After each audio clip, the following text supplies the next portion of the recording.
श्री राम, जय हनुमान। वैदिक संस्कृति सेवा संगठन की ओर से मैं रश्मि मुछाल आप सभी का आज के इस अष्टम श्रृंखला में हार्दिक स्वागत करती हूँ। राम का भक्त हूँ मैं, रुद्र का अवतार हूँ, अंजनी का लाल हूँ मैं, दुर्जनों का काल हूँ, साधु जन के साथ हूँ मैं, निर्बलों की आस हूँ, सद्गुणों का मान हूँ मैं, हाँ मैं हनुमान हूँ। शुरू करते हैं आज की चौपाइया। अष्ट सिद्धि नौ निधि के दाता, असबर दीन जानकी माता। अर्थात श्री हनुमान जी को माता सीता देवी से यह वरदान प्राप्त है कि आप जिन्हें चाहिए उन्हें अपनी अष्ट सिद्धियाँ और 9 निधियाँ दे सकते हैं। अष्ट सिद्धियाँ है अनिमा यानी किसी को दिखाई न देना, महिमा यानी बहुत बड़ा रूप धारण करना, गरिमा यानी भारी बन जाना या वजनदार बन जाना, लघिमा यानी सूक्ष्म रूप धारण करना अथवा हल्का बन जाना, प्राप्ति अर्थात इच्छित पदार्थ को प्राप्त कर लेना, प्राकाम्य इसमें पृथ्वी में समा जाना या आकाश में उड़ जाना, ईशित्व यानी दूसरों पे शासन करना और वशित्व यानी वश में कर लेना। ये थी अष्ट सिद्धियाँ। और 9 निधियों का मतलब है धन के देवता कुबेर की 9 भिन्न भिन्न रूप की धन संपत्ति, जिनके नाम है पद्म, महापद्म, नील, मुकुंद, नंद, मकर, कच्छप, शंख एवं खर्व। तो आज के इस युग में अपने आप को हर हालात में ढाल लेना, मतलब कभी बड़ा बन के सामने वाले को माफ़ कर देना, छोटे बन के दूसरों का सम्मान करना, कभी कभी सबके साथ होते हुए भी अलिप्त रहना और बड़ा नेक काम आने पर वहाँ भारी बन जाना यानी डटे रहना, काम होते से वहाँ से हट जाना, लक्ष्य प्राप्ति के लिए मजबूत इच्छा शक्ति रखना, दूसरों के दिलों पे शासन करना, खुद के मन को वश में रखना, यही अष्ट सिद्धियाँ हैं। और जो इन अष्ट सिद्धियों पे काबू पाले उन्हें 9 निधियाँ अपने आप ही मिल जाती है। यहाँ निधि का मतलब सिर्फ धन संपत्ति से नहीं है, तो हमने हमारे जीवन काल में जो भी सत्कार्य किए हैं या जो भी पुण्य कर्म किए हैं वही असली जमा पूंजी है।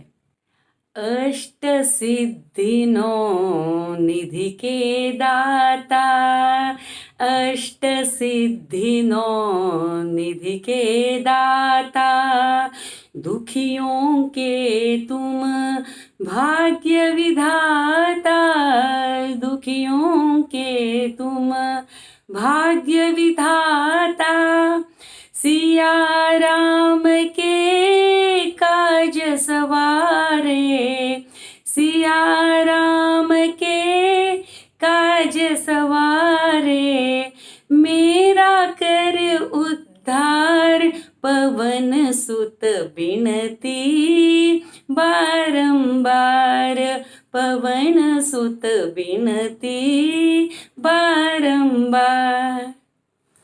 अगली चौपाई। राम रसायन तुम्हारे पासा, सदा रहो रघुपति के दासा। अर्थात जो राम जी का दास अथवा भक्त बनकर रहता है उनके पास राम नाम का रसायन होता है। इस राम नाम के रसायन से व्यक्ति को दीर्घायु, बल, बुद्धि की प्राप्ति होती है। गोस्वामी तुलसीदास जी ने इस चौपाई में हनुमान जी के दास्य भाव पर प्रकाश डाला है। उन्होंने कहा है भगवान और मनुष्य के बीच में स्वामी एवं दास का भाव होना चाहिए, यानी प्रभु आप स्वामी हो और मैं आपका दास हूँ। यह भक्ति की पराकाष्ठा है और यह भाव हनुमान जी में प्रबल था। अगली चौपाई। तुमरो भजन राम को पावे, जन्म जन्म के दुख बिसरावे। अर्थात हे बजरंगबली, आपका नाम जपने से और भजन करने से श्री राम जी को प्राप्त किया जा सकता है और जन्म जन्मांतर के दुखों को दूर किया जा सकता है। अंत काल रघुवर पुर जाई, जहाँ जन्म हरि भक्त कहाई। अर्थात अपने अंतिम समय में जो भी आपके शरण में आता है उसे मृत्यु के बाद राम के धाम यानी वैकुंठ धाम में जगह प्राप्त होती है और वो हरिभक्त कहलाता है। इसीलिए आपके नाम स्मरण से ही सुखों के सब द्वार खुल जाते हैं। अगली चौपाई। और देवता चित्त न धरई, हनुमत से ही सर्व सुख करई। अर्थात हे बजरंगबली हनुमान, आपका नाम स्मरण करने से सब कष्ट दूर हो जाते हैं और सब सुखों की प्राप्ति होती है। वे भक्त शिरोमणि होते हुए भी ज्ञान, धर्म, भक्ति एवं वैराग्य के भावों से पूर्ण है एवं सर्व ईश्वरीय भाव से संपन्न ऐसे देव है।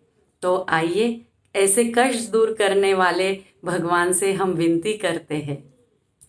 हे दुख भंजन मारुति नंदन, हे दुख भंजन मारुति नंदन, सुन लो मेरी पुकार, पवन सुत बिनती बारंबार, पवन सुत बिनती बारंबार। और इसी के साथ आज की इस श्रृंखला को यही विराम देते हैं। धन्यवाद।